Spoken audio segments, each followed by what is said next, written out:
So let's begin.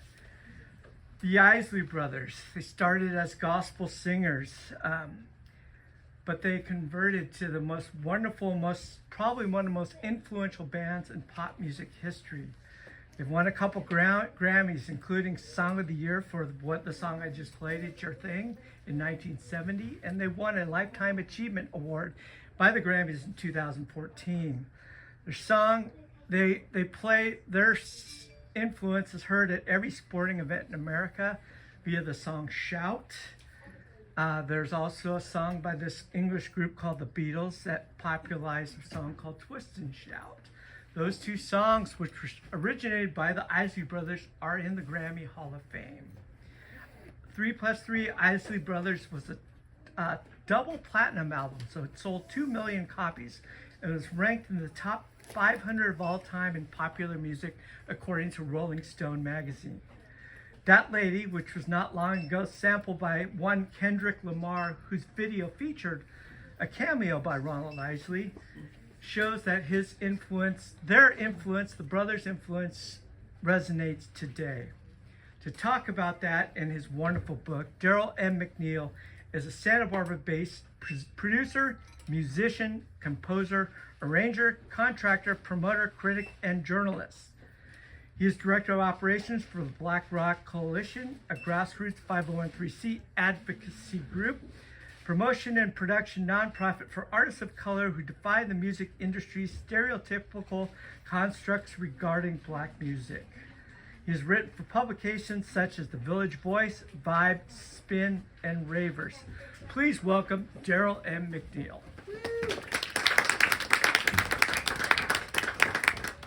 So before we begin talking about the book, Darrell, I just had a couple questions regarding, this is part of the Santa Barbara Black House Coalition. If you could talk a little bit about that first, and this is the last event for that this year. Okay, just a little bit of clarity. It's actually called the Santa Barbara Black Culture House.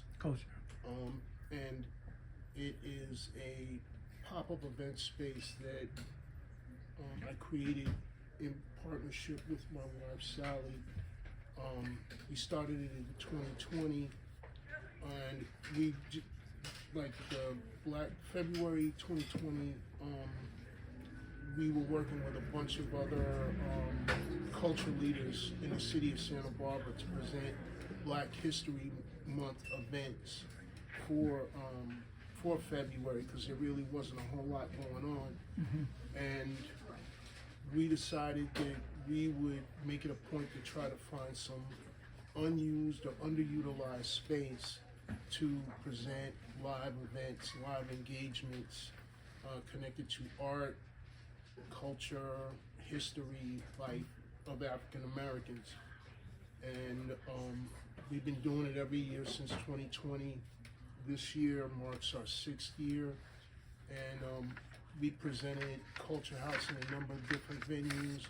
We started out at the former Youth Interactive Space across the street from the Granada Theater. Then we got hit with the pandemic and we did our events online. And we presented at the Alacama Theater. The last few years we've been doing things at Soul Bites, but we've also had partnerships with the Santa Barbara Public Library where we presented films. Just last week we presented a documentary on Madam Shirley Chisholm, who represented my district, my congressional district in Brooklyn. And the documentary Unbought and Unbossed was about her 1972 run for President of the United States. And we've just done a number of different events in a number of different spaces, and we've had the privilege to partner with a number of different institutions, a number of different organizations. This partnership here with Chaucer's Books, it just means a great deal, number one, because we're big fans of bookstores, particularly independent bookstores. And we've known Jen Lemberger from her days when she was an administrator at the public library. So we've just gotten a lot of support from the community. I should also mention that we were able to do all of this stuff through a grant from the Santa Barbara Office of Arts and Culture. So please give it up for them, because without them, culture and my wife is telling me to wrap it up, so I'm happy. Darrell, as far as, obviously you've made a life of this, a wonderful life, involved with music and culture. But I'm wondering, what were your earliest influences as a child to the music, the culture, and how you got so involved with making it your life's work?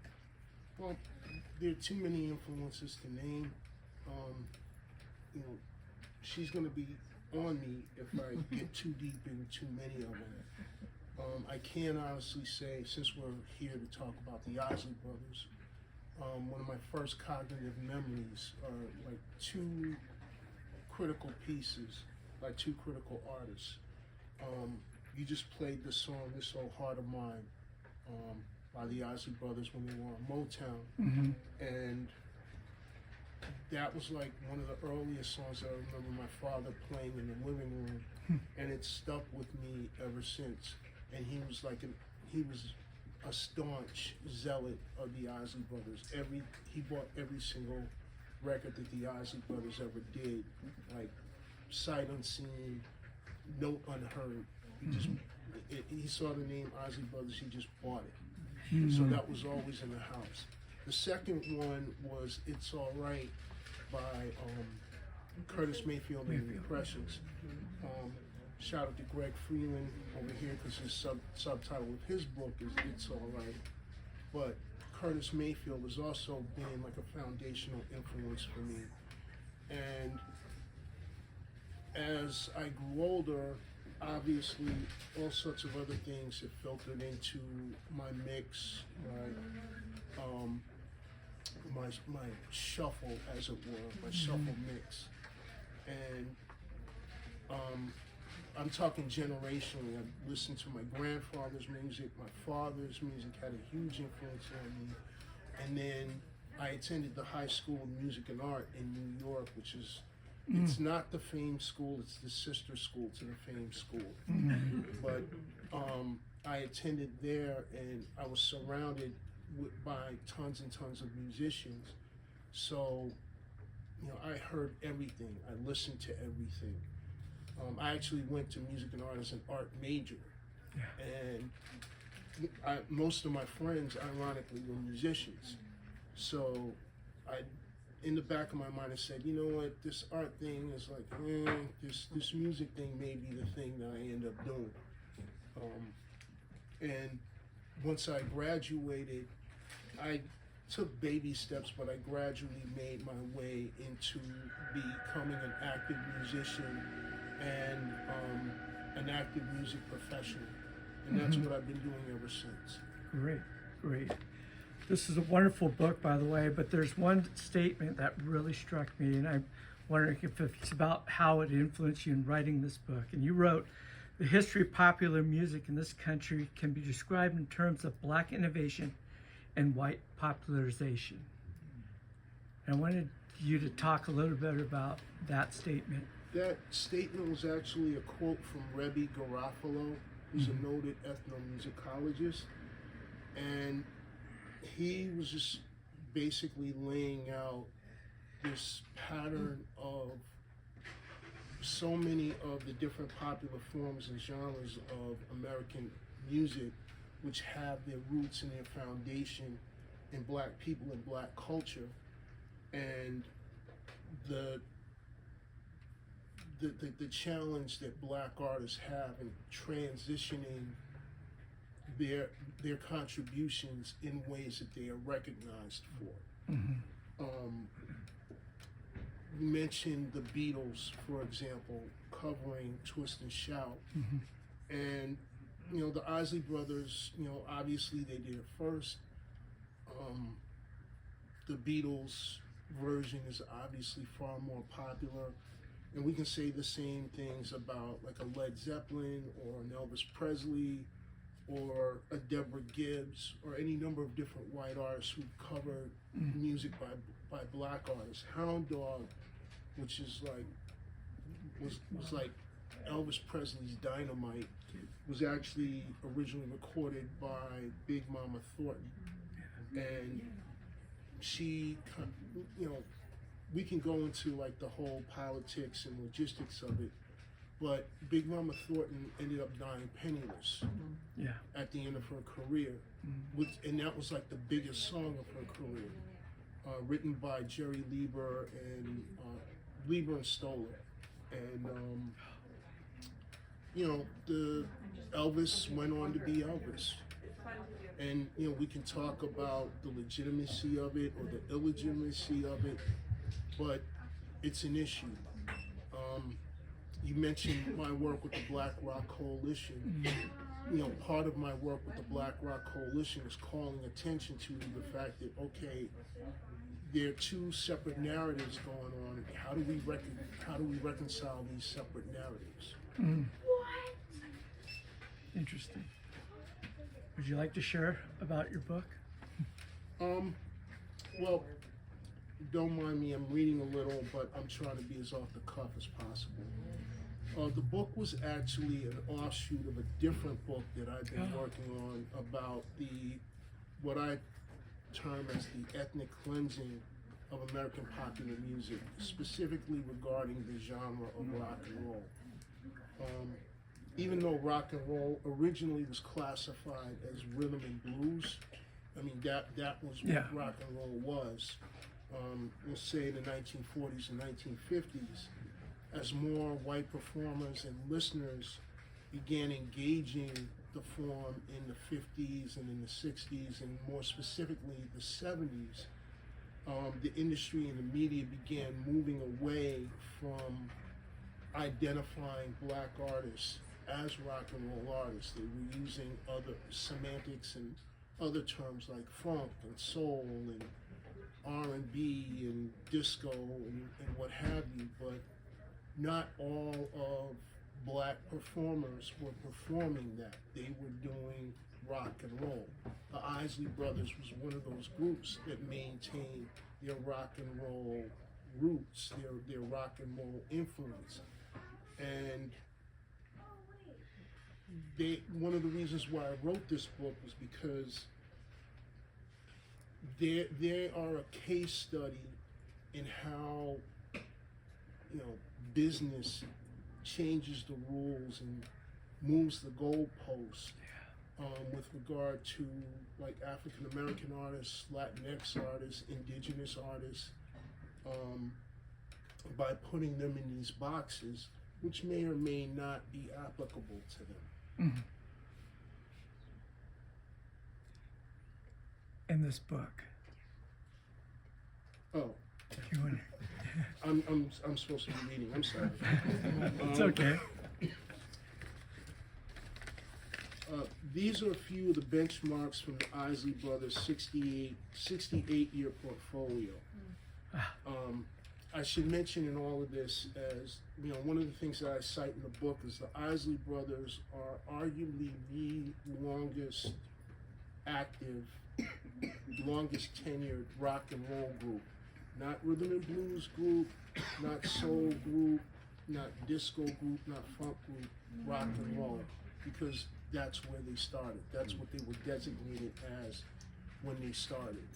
And it's not to say that the other terms don't apply, it's just that it's very reductive and it puts them in a particular box, in a particular category that they definitely step outside of, and we'll get into that in a little bit. But a few of the benchmarks from the Isley 68-year portfolio: their first official recording, Angels Cry, on Teenage Records, was released in 1957. I was not even born in 1957. A year after rock and roll's 1956 explosion, where Elvis Presley exposed this underground world of black music, once classified as rhythm and blues, to the masses. The Isleys shuffled around a deluge of indie labels, because back then it was the Wild West as far as record labels were concerned.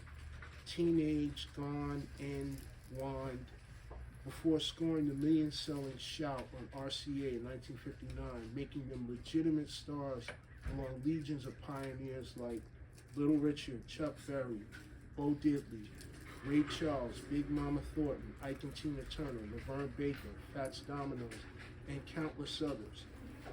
They had million sellers in 1961 with Twist and Shout, and in 1966 with This Old Heart of Mine. They launched Jimi Hendrix to stardom.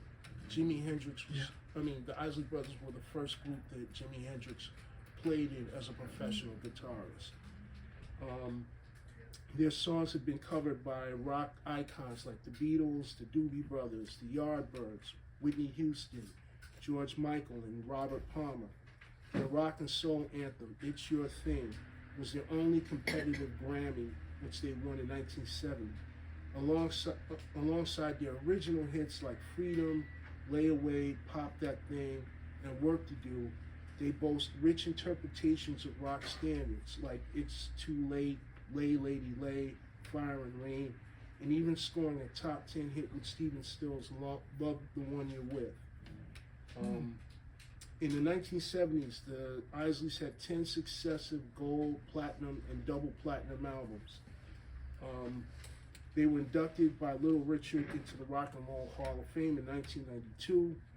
They have releases on all three major labels, Warner, Sony, and Universal. Obviously, most of their work were done on like a number of different labels which have been scattered and then subsequently absorbed into like these three companies, but they're literally like one of the only groups that can claim that they have releases on all three major labels. In 2014, they won a Grammy Lifetime Achievement Award, and this is a quote from Neil Strauss from the New York Times. In the mercurial world of pop music, surviving while remaining relevant can be a form of genius. This makes the Isley Brothers as close to genius as any other pop act. And there's one other thing that I want to just read from the book. I'm going to truncate this a little bit because it gets a little bogged down.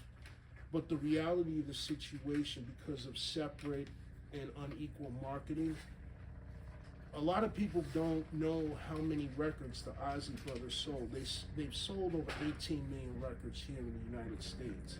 And I know that doesn't sound like a whole lot, but when we're talking about the period when they were at their apex, this was a huge deal.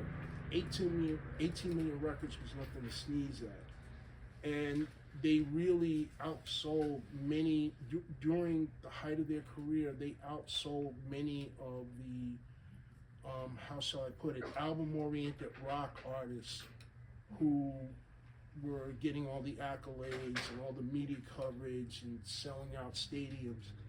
They've outsold the Beach Boys, Hart, John Lennon, Yes, George Harrison, Steely Dan, Deep Purple, Creedence Clearwater Revival, Eric Clapton, Van Morrison, Bachman Turner Overdrive, Emerson, Lake and Palmer, Grateful Dead, Supertramp, Three Dog Night, The Moody Blues, Paul Simon, REO Speedwagon, Allman Brothers, Cheap Trick, Thin Lizzy, David Bowie, and many, many, many others. Now, mind you, this is not counting, obviously, like greatest hits compilations, which tend to sell very well, or live albums, which at the time were selling very well. We're talking about original releases, and we're not talking about like some of these, like, we're not talking like Boston, which sold like 8 million copies of their debut. Over the course of this X number of years, like 10 years, they've outsold all of these artists during that specific period. So all of this is just to say that the Isleys' career was nothing to sneeze at, and they were active and deliberate and intentional rock and roll artists. So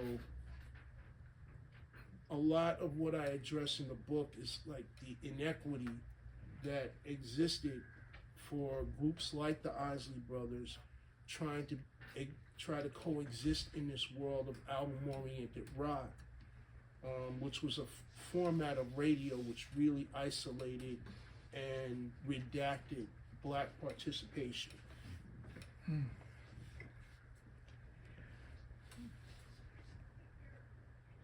The group, they've managed to maintain for so many years, but they didn't start as a rock and roll group earlier. They started in the gospel tradition. A lot of black groups across the board come out of a gospel tradition. They grew up in a gospel household, a gospel family. Their mother, Sally Bernice, played organ at Mount Moriah Baptist Church in, now I'm forgetting the town it came out of. In the Cincinnati area, the name will come to me in a second. But they started out as sort of Dixie Hummingbirds,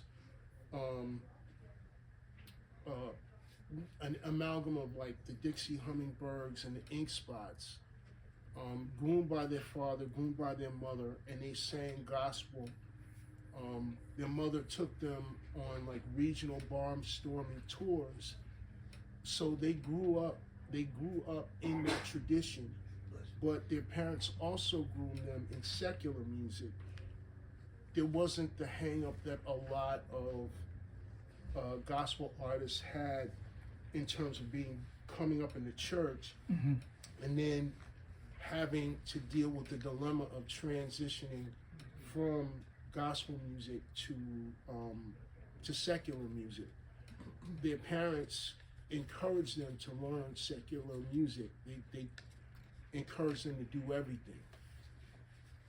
Interesting. And part of it, their change was because of one of their brothers passed away, correct? Yes. Well, there were two things that happened. Their brother, Vernon, who would have been the brother just ahead of Ernie, he passed away through a tragic accident. He was riding his bicycle and he got hit by a truck. And the town that they grew up in, well, I'm just gonna look it up. I'm sorry, because this is kind of important to the story. I should have this like really in my memory. Lincoln Heights, thank you. Okay. Lincoln Heights. The thing about Lincoln Heights is it was like really the first black incorporated city above the nation, above the Mason-Dixon line after the Civil War.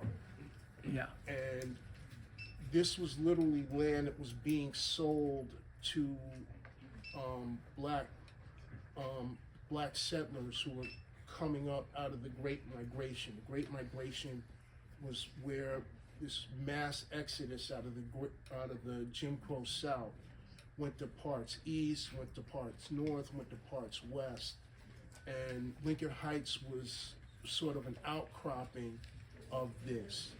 And there really wasn't a hospital. There weren't those types of resources available because the people, the residents there, literally had to make everything themselves. So they would have had to take Vernon from where he was to a white populated area in order for him to get the care that he needed. So he passed away, and the Isleys had like shut everything down. They weren't going to perform anymore, but the parents kept encouraging them to, please do this. This is what we groomed you to do. And oddly enough, the father passed away, like maybe about a year or two after Vernon had passed. And the brothers made a decision, the three oldest brothers, Ronald, Rudolph, and O'Kelly, they made the decision that, look, we're just gonna go do this. This is what we want to do. This is what we were destined to do. And they jumped on that Greyhound and they went to New York and made a way when there wasn't a way. Wow. The, they're all they're all unlike a lot of bands. They're actually actual family. A brother-in-law was a guitar player. And I'm wondering what set them apart in this regard to, let's say, the Jacksons or other family groups that didn't have the longevity that the Isley Brothers had. Well, first off, I'm sorry, my God, I just need to make a quick correction. The Okay. brother-in-law was Chris Jasper, and he was the keyboard player. Keyboard player, okay. The guitarist was Ernie, and he was like one of the brothers. Okay. He was like the fifth youngest brother. The youngest was Marvin, who played bass. I couldn't tell you with regard to what made them different, because there was like an overall reluctance to have like family groups per se. Berry Gordy didn't want to sign the Jackson 5 because number one, he didn't want to have to deal with kids. Mm-hmm. He didn't want a kiddie act. The Isley Brothers came in at a time when there were a lot of teenage acts that were being signed. Frankie Lyman and the Teenagers, the Teen Chords. So it wasn't so much about them being brothers. I mean, it helped them as a unit in terms of being brothers, because there was little outside influence that could come in and disrupt their energy, their bond that they had together. It caused problems further down the line, but at that particular time, they were coming from a united front. So I suppose that could have lended to them, to record companies not necessarily signing family acts, because you're dealing with 5 people, 3, 4, however many people acting from a united front, as opposed to like guys that you can deal with separately, talk to, manipulate on the side, that sort of thing. So, I mean, again, to answer the question, there really isn't any specific reason other than, they came in at a time when a lot of youth groups were being signed and quite frankly being exploited. The Isleys were extremely lucky insofar as they were able to catch some breaks. They wrote their first million seller, Shout, which, as you all may be familiar, Otis Day and the Knights, Animal House, You Make Me Want to Shout, they had writing credit for that, and they kept the publishing for that, and that money allowed them to set roots and build their career off of that particular single. Wow. I'm being instructed. Yes.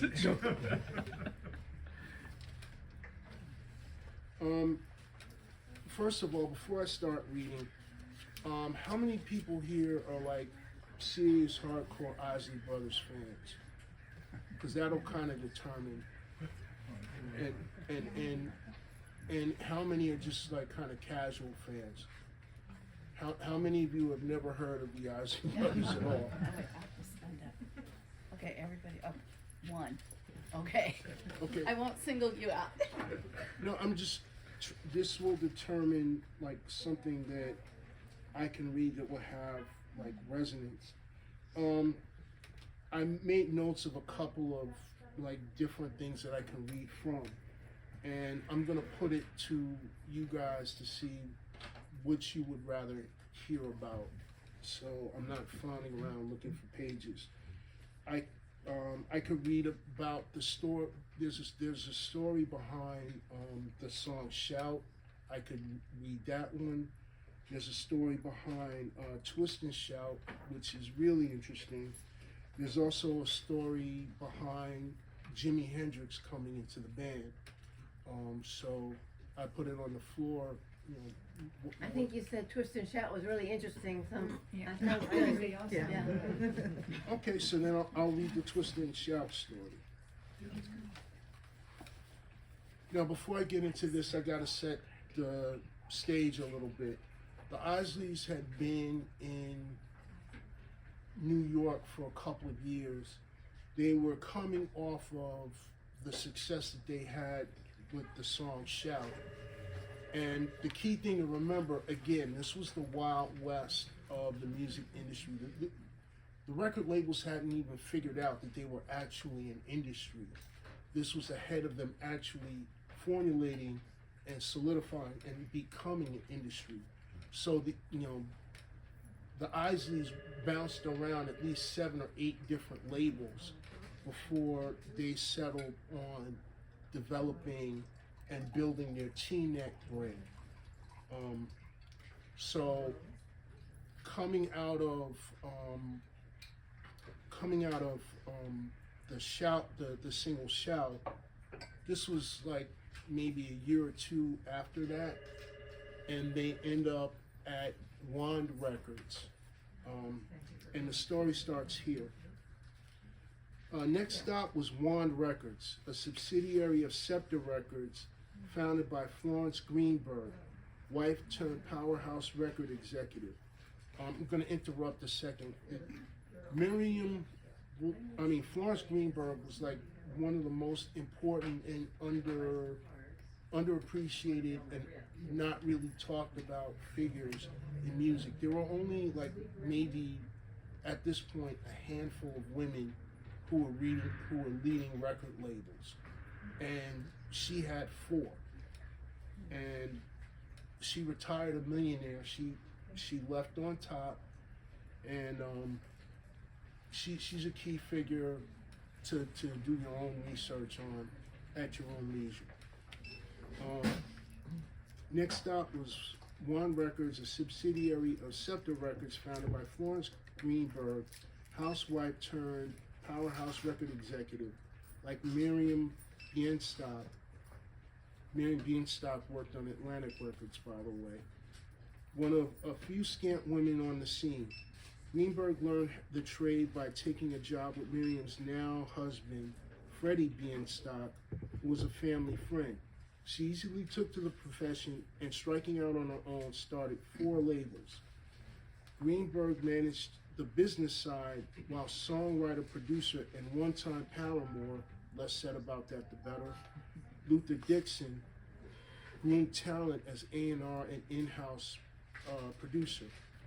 She launched stars like the Shirelles, Chuck Jackson, Jimmy Reed, the Kingsmen, Dionne Warwick, Maxine Brown, and B.J. Thomas before retiring in 1976. When the Isleys arrived, the label had just moved into the Brill building, accessing a skyscraper full of creatives that helped them craft some of pop's most enduring records. Among them was hard luck songplugger songwriter,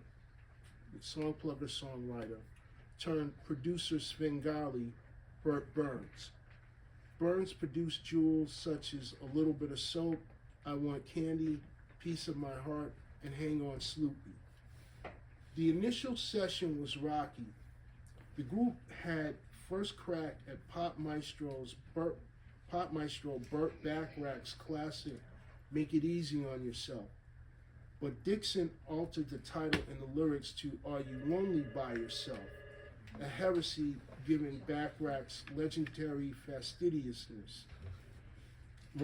Ronald recalled, Burt came in the studio and said, "That's not my song. Who changed the words?" Well, Luther had changed the words. There was a big argument, and it lasted a good hour and a half to 2 hours. Mind you, when you're buying studio time, hour and a half, 2 hours, that's unheard of, not for one piece. They literally had a factory system going on, and you had to like cut songs in about a half hour, 45 minutes, hour tops. But you had to cut your song and move out of the way for the next guy to come in. To take 2 hours was absolutely detrimental.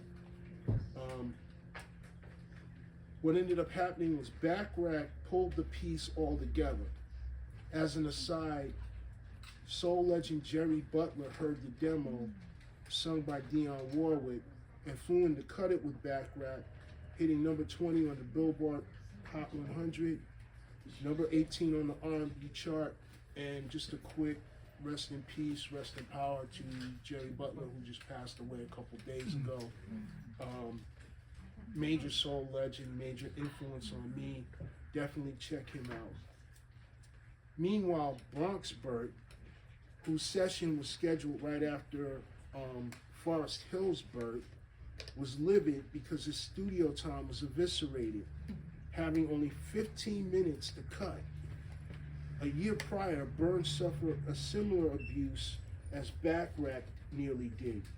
Atlantic boss Jerry Wexler placed a Burns song on the top notes, a long-forgotten R&B duo. Wexler lorded over the session, which was supervised by new hotshot producer Phil Spector. Y'all know Phil Spector, right? It was a spastic train wreck of vocal hiccups, jerky angular rhythms, and non-linear chord structure.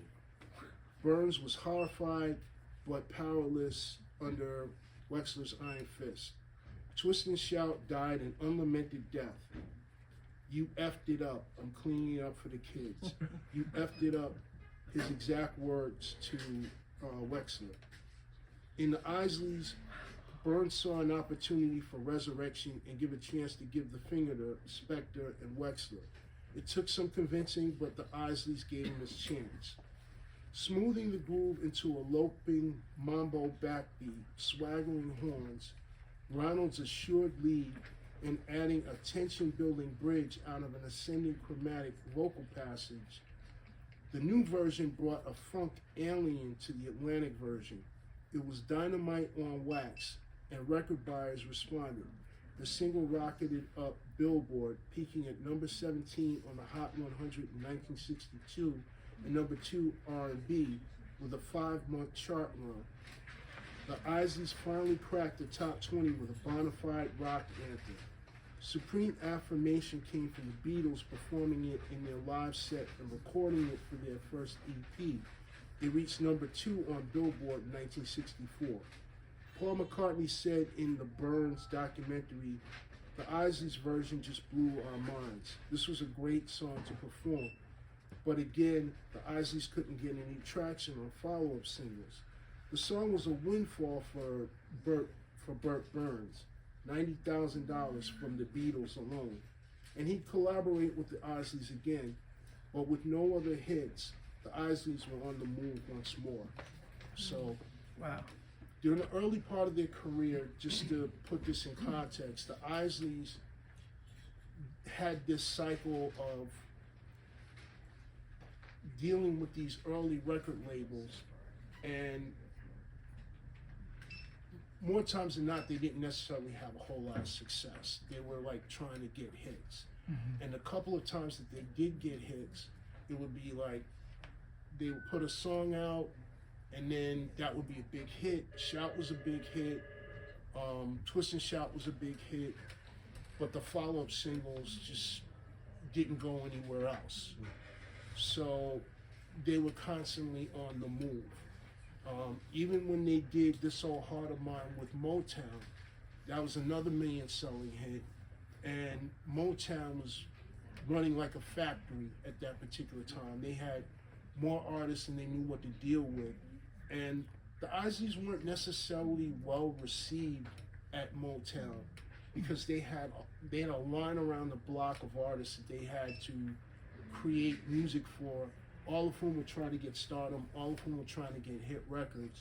And the Isleys just come like, they just kind of walk in and jump the line, as it were. So there was a certain amount of resentment, but that would have been like the last, that would have been their last foray trying to get signed to another act. They did another stint with Atlantic Records after they left Motown, but at that point they made the decision to form T-Neck Records.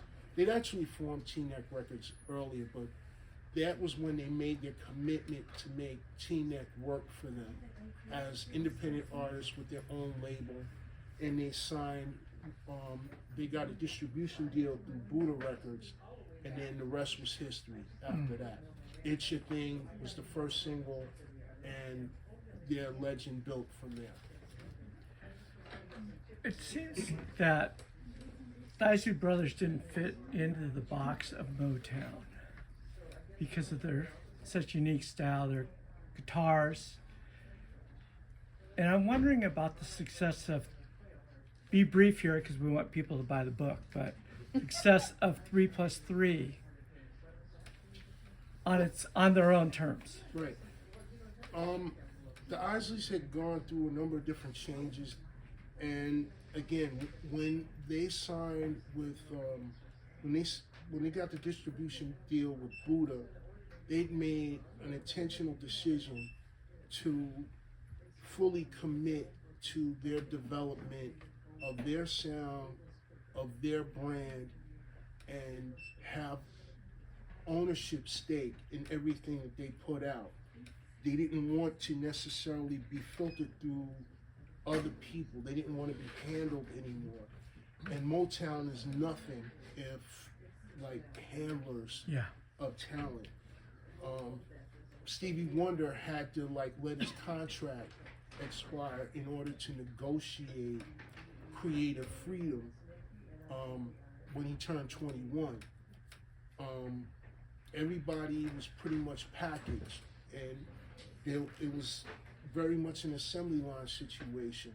You had this group did the songwriting, this group did the recording, this group did perform the music. This was the house band, and everybody was compartmentalized that way. The idea of of artists writing their own material was completely alien to Berry Gordy and a lot of other record companies, to be honest, until like artists like a Stevie Wonder, like a Sly Stone, came into the mix and sort of changed that whole formula. With regard to the Isley Brothers themselves, they had to evolve themselves.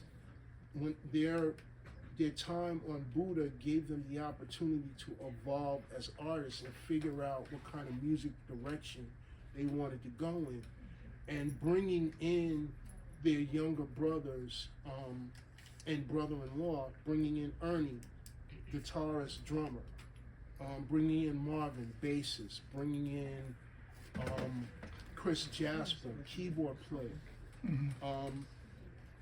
They were actually working on honing their craft as songwriters, honing their craft as businessmen. And that mid-period before they left Buddha Records, and they got their distribution on CBS Records. CBS Records was the game changer. They were signed by Clive Davis himself when he was still heading up CBS Records, and they got bigger budgets. They got complete creative freedom, and they had the younger brothers bringing in new ideas, new sounds. They were really more responsible, probably the most responsible in terms of honing the Isley Brothers sound and their songwriting. So they had to go through a transitionary period before they could get to the period where 3+3 came out and changed the game for the Isley Brothers' career afterward. I'm being told to read again. Oh, I'm being told to hurry up. So. How about we open it up to people for questions for Darrell? Does anybody have any questions?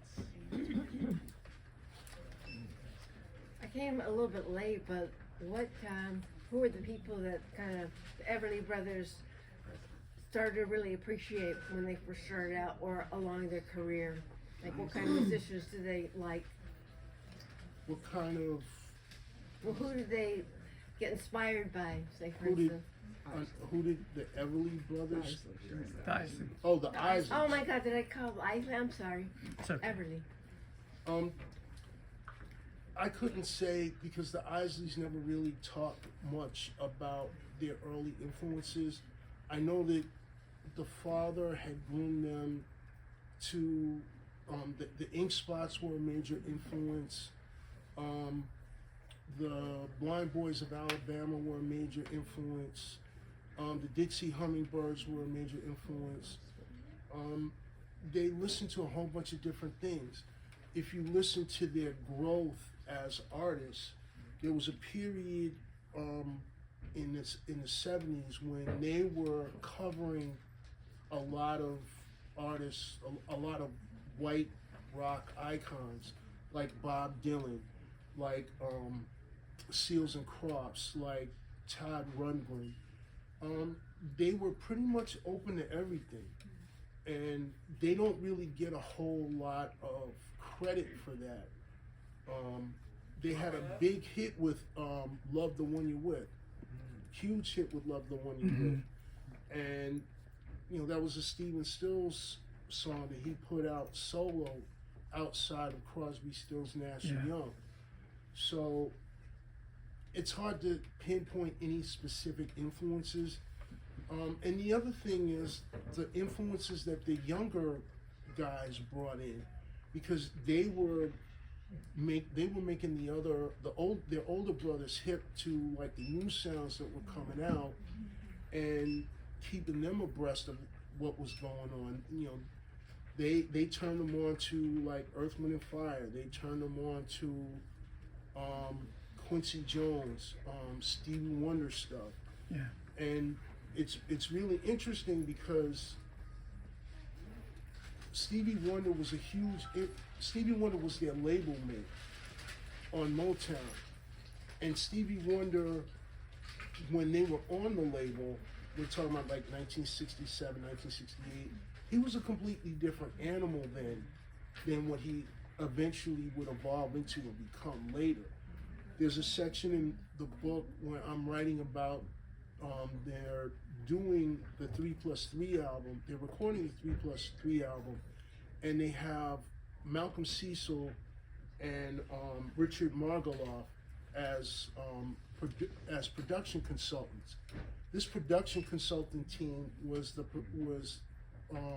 Stevie Wonder's co-producing partners on his run of Genius albums. So, and they were actually in the studio with Stevie when he was recording Inner Visions. I talk about a portion of the book where the Isleys were just hanging out in the studio while Stevie was recording Don't You Worry About a Thing. And they were just sitting there with their jaws open like, oh, this is how you do this.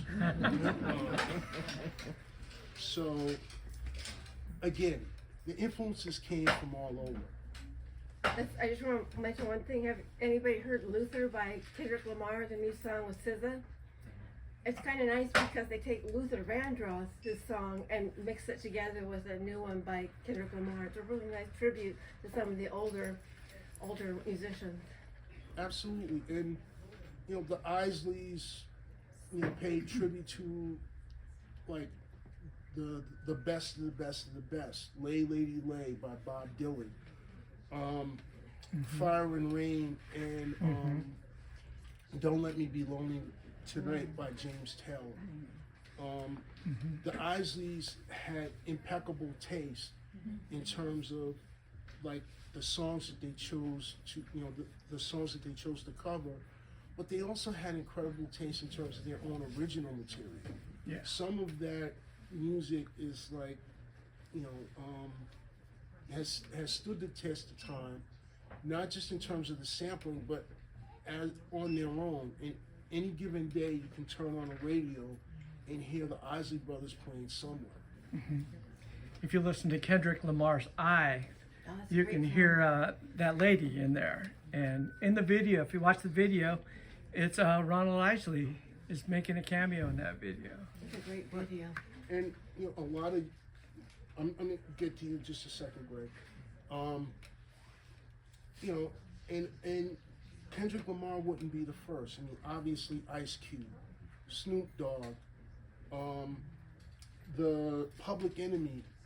They didn't necessarily sample "Fight the Power," but they did their own take on "Fight the Power," which had its own sort of agitation, its own kind of energy. But Chuck D will be the first one to say if that song hadn't come out, we probably wouldn't have done ours. Go ahead, Greg. Oh yeah, that bass in that fight was really good. You know, I was just wondering if in the early days there was like two different interpretations of some of the lines of the song. So for example, I can remember first hearing, you know, 'cause I'm a lot older, the shout. It was strictly church. I mean, you know, I go to church, you know, and people shouting, so I never disassociated that from church music. And then the one about It's Your Thing. Now, in the hippie days, for instance, you know, it's your thing. But, you know, maybe when I first heard it, you know, I'm thinking something else. Right. Well, we'll deal with Shout first. The interesting about Shout is that on the one hand, it's like an Isley Brothers original, but on the other hand, that was the product of an evolution of their take on Jackie Wilson's Lonely Teardrops. Because they basically took his ad-libs and reverse engineered that into their own song. You know, a little bit softer now, a little bit softer now. Take it easy, take it easy. These are, they're like cribbing from his ad-libs. Jackie Wilson, another foundational black artist who really doesn't get enough credit, he was instrumental in the Isley Brothers' development. And it was through their association, like sort of peripheral friendship, but it was through Jackie Wilson that they were able to make their connection to Berry Gordy, because Berry Gordy wrote all of Jackie Wilson's early hits, Sweet Petite, Lonely Teardrops, and a couple of other songs. With regard to It's Your Thing, it's a song about freedom, ultimately. But the interesting thing about it is it came out in 1969, and there was a whole lot of going on. There were a lot of different things happening in the zeitgeist in 1969. There was the Vietnam War, there was the Civil Rights Movement, there was the women's movement, the early stages of the LGBTQIA movement. Everybody was like trying to break out of these boxes, these cultural, socio-political boxes that were being imposed upon them by the larger society. And unwittingly, It's Your Thing kind of served as an anthem for people seeking self-expression, seeking their self-freedom, their self-identity. And the Isleys didn't take too much, they weren't thinking on those terms, but it's like, if that's how y'all want to run with it, you know, we're not mad, the record's selling. Another example of that, I just mentioned Fight the Power. Fight the Power became like a lot of people interpreted that to be like a serious, hardcore political anthem. Like they were like really talking down like the government, talking down society. The Isleys wrote that really kind of out of the frustration that they were dealing with as far as the constrictions that had been placed on their career. And you know, the whole idea of being this foundational rock and roll group, having to navigate through the politics of this racially and culturally stratified rock and roll music industry that they were instrumental in being part of the foundation of. But you know, they did this record. They said what they needed to say. It came out, and it was this huge monster hit. It was like that album was the Heat Is On album, and it was like their second like major double platinum album. It was like one of their biggest singles. I think it was like number 2 on the pop charts or something like that. So those interpretations like do kind of put the Isleys in a different place, but it wasn't intentional. I have a question. One more question. Historically, a lot of groups, there's usually one person that emerges as the one that everybody knows. And I think for the Isleys, it's Ron. Can you shed some light or enlighten us as to why it was him? You know, were there some dynamics that kind of precipitated? Well, it's kind of like when the Jackson 5 came out, there was a decision that Michael would be the focal point. He was young, he was cute, and he was, I mean, I guess the argument was that he was the most vocally gifted of the 5. Although there's a lot to be said for Jermaine as a vocalist, because he was an excellent vocalist as well. But that would become an issue much further down the road when Michael visited his solo situation. The key thing to remember about the Isley Brothers is like the 3 oldest brothers, they had like a decade under their belt before they brought the younger Isleys into their situation. And they were used to doing things a particular kind of way, and they built up the sweat equity, and they earned the right to do what they wanted to do the way they wanted to do it. So it was, the decision was made that Ron was going to be the lead vocalist, and everybody else would just kind of fall in line behind that. That became a point of friction. Excuse me.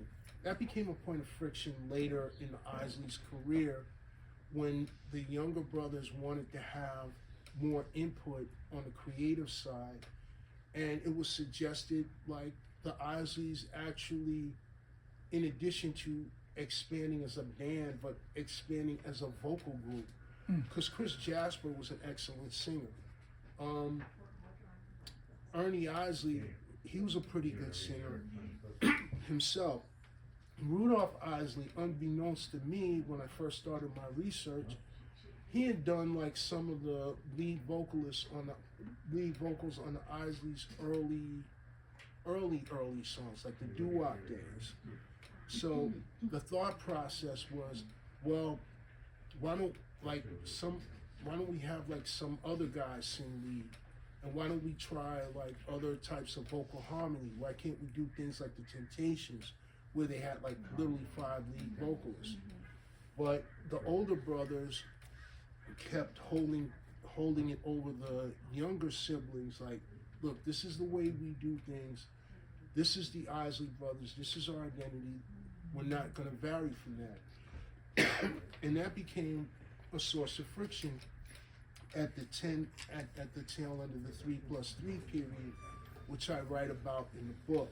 That's actually like the last chapter, when the group kind of breaks up, and the Isley Brothers continue as the OG Isley Brothers. The younger siblings go on to form Isley Jasper Isley. That's kind of like where I end the book, because I'm specifically talking about the period where they're doing intentional and deliberate rock and roll music. Around after that, they start transitioning into like sort of standard run-of-the-mill rhythm and blues, R&B, soul music, which was what the audiences were buying at the time. They were focused more on commercial sales than they were, any sort of creative creative moves or creative ambitions, as it were. So that's kind of the way that whole situation happened. Darrell, your father influenced you on this book, but I think if he was still alive, he'd be very proud of you for writing this book and putting in all the work that you do. Thank you so much for talking with us. Thank you.